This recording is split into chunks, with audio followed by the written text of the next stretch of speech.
Hey guys, welcome back to the channel. So today we are talking about Ghanaians. I'm asking some Nigerians what their experience has been living in Ghana, what they think of Ghanaians.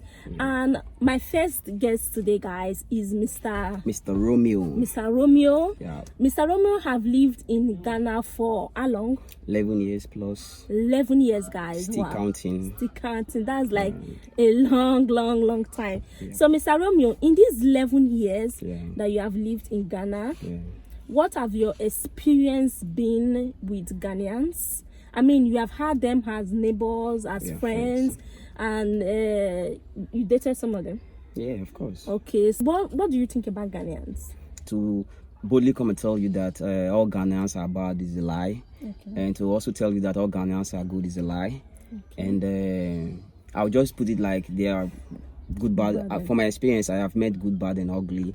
A lot of Ghanaians are hardworking people, easygoing people, quiet people, honest people, and very contented people as well. And that's why from experience, I've seen Ghanaians men like in their 20s, 30s, still living in the same compound with their parents, Still living with their parents? Still living in the same compound with their parents. Yes, I've seen a few of them, 30-something years? 20s, in their 30s, in their 20s, 30s, yes, of course, I have seen. And like their parents is still catering for them, still feeding them and stuff. Not like per se like their parents is still taking care of them or something like that, but they are still there. Maybe they have one or two things they are doing. They do some like have one or two, but they are still there. Like you can feel that this person is still in this compound that belongs to his parents and is still there and things like that. I have seen. And that's not really a bad thing. It's not really about it. It just depends on the individual. Like, I've seen a few of them in 20s, in their 30s, still living in the same compound with their parents. Or do you think it has to do with being lazy, not being able to go out and stand on your own? No, not really. I can't tell you. It's not lazy. Laziness is not the word. Like they are lazy. I feel like they are contented. Okay. And they are more or less like the ones that I have seen that I'm actually talking about. They are the kind of people like they're taking it step at a time. They are not in a hurry to acquire wealth or make overnight success. They believe in dignity in labor. They believe in dignity in labor. They like to get it right. So like that's the few ones that I've seen. So what are some of the terrible things that you have encountered with Ghanaians? Some of the terrible experiences that you have had with Ghanaians in these 11 years that you have lived here? One that will never leave my mind, like will always be in my mind, is the fact that somebody lied on me. You understand? Somebody lied that I am the one, like it was just a compound thing, and the person lied that I took something and it wasn't me. You understand? And it really hurts me at that moment because it's like more or less like every Ghanaians and every Ghanaian in the compound believe because I'm a Nigerian that I did it. You understand? That I took it and it's profiled. Yeah, it hurts me to the extent that I was like, I'm innocent, and but at a long run, it didn't even take long. Almost like, if I can remember well, it just took like a week or so.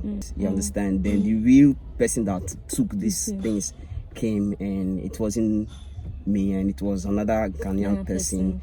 You understand? And the funny part was even they related to the person that wanted to just crucify me. Oh, simply because you are a Nigerian. I don't know the experience the person has had with other Nigerians before, but it really hurt me to the extent that I just, they came begging with the family, like, forget, it was a mistake, and I just let it go. But it's one of the baddest experience so far. Okay. Yeah. It boils down to the discrimination that I was speaking about in my last video, but we are not going to go there in this video, guys. So, Mr. Romeo, what are some of the good things that you have had, some of the good experience that you have had with Ghanaians in these 11 years that you have been here? Wow, it is. To be honest, I've had a lot of good experience, like good encounter with Ghanaians. You know, I still have some good friends. You know, we still talk from time to time, even we don't live together anymore. But one that I will always remember is the one that a Ghanaian gave me. That time I was really having some issues financially, and at first I didn't want it to go to that my Ghana friend. You understand? He was a neighbor. I didn't want it to go to him because I didn't know. I don't want to go to somebody with my problem and they will end up using it against me and things like that. Happens to the best of us. Yes, you know. So I just thought about it, like we used to chat all the time, you know, in the evening after work we chat and things like that. And I just thought to myself, like, don't die in silence. Yeah, let me just. I just went to him. What's the worst that can happen? I just, you know, went to him and said, Charlie, see, like I need his help and things like that. And the guy just said, oh, Maza, like I don't have that kind of money with me right now. If you had told me like a day earlier, I would have been able to raise something. And I said, okay, no problem. And immediately I was about to leave, he just called me and said, okay, Mr. Romeo, come. Don't worry, let me just ask somebody. He picked up his phone and called somebody, and that person said, okay, no problem. You know, I wasn't hearing what they were saying, but like, no problem. And just like instantly just took me to a mobile money shop, withdraw the money and gave it to me. And I was like, wow. This is amazing. And after like 3 days or so, I just went back to give him back the money, and he said, I should not worry. It wasn't a loan. It was just like a gift, a favor, like, you know, because I needed it and things like that. And I was shocked. That is really amazing. I was shocked. You know, it was beyond amazing, and it just changed the narrative. Ghanaians. It just changed the narrative, and I still hold that brother close to my heart. Till today. We've not seen. How long for a ago long. is this? It's about like 5-6 years ago. And we've not seen ever since, but we still chat from once on Facebook and things. But that's nice. You never forget. No, never forget. That's one of the most. That's extremely good to coming from a Ghanaian to a Nigerian. It was amazing. It just goes to say that it's not everybody that is bad. And it's not everybody that is good. Definitely. And this is a universal thing. Even in the US, in Nigeria, everywhere, you are going to encounter the good, the bad, and the ugly. Okay, guys, so we have our second guest here. His name is Mr. Hui. Mr. Hui, how long have you been in Ghana? I've been in Ghana for about 3 years now. 3 years? Yes. For the past 3 years that you have been living in Ghana, what do you think of Ghanaians? Well, personally, I would say Ghanaians are peaceful people. And Ghana as a country is a peaceful place for anyone to live in. You know? For the past 3 years that I've been in Ghana, I would say I've not experienced any radical behavior from the Ghana, from any Ghana citizen. I can boldly say that Ghana is a peaceful place, and they are loving people. But the only thing I can say is that I think some of them, is not majority, some of them are a bit I don't want to use the word hostile. I think hostile is too much. Some of them, I don't know if I would say maybe they feel intimidated somehow. By Nigerians? By Nigerians, yes, they feel intimidated somehow because they think we are here, Nigerians here are more hardworking. So let me use the word, they are more hustling, have more hustling spirits than them. So in that aspect, they somehow feel intimidated, you know? Like maybe Nigerians are kind of trying to take their job away from them. Okay, Mr. Hui, are you in any way trying to say Ghanaians are lazy when compared to Nigerians? I'm not saying they are, of course they are lazy ones, and they are also hardworking ones. Yes, in every place. But you know, Nigerians, I would say Nigerians, we have this hustling spirit.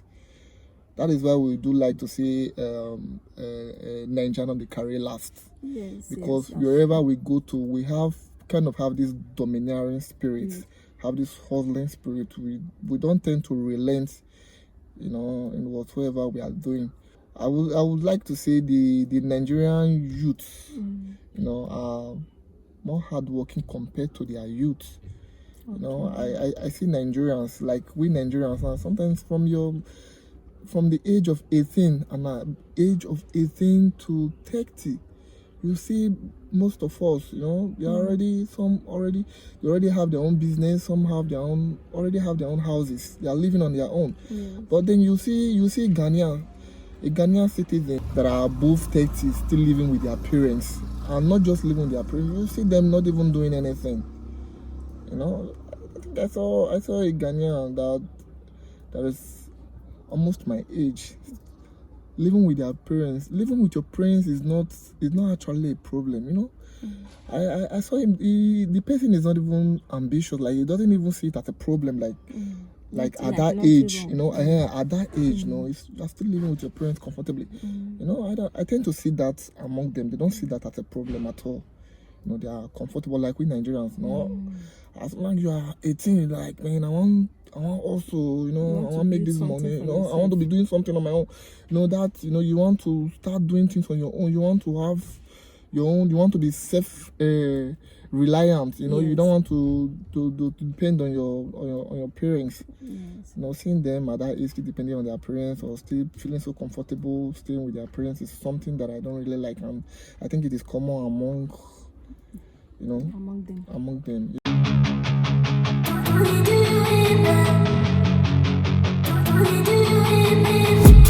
I've been dreaming on in my head like I've seen it. A life worth living is a life with meaning. I'll do what I love till my heart stops beating. I'm feeding this demon.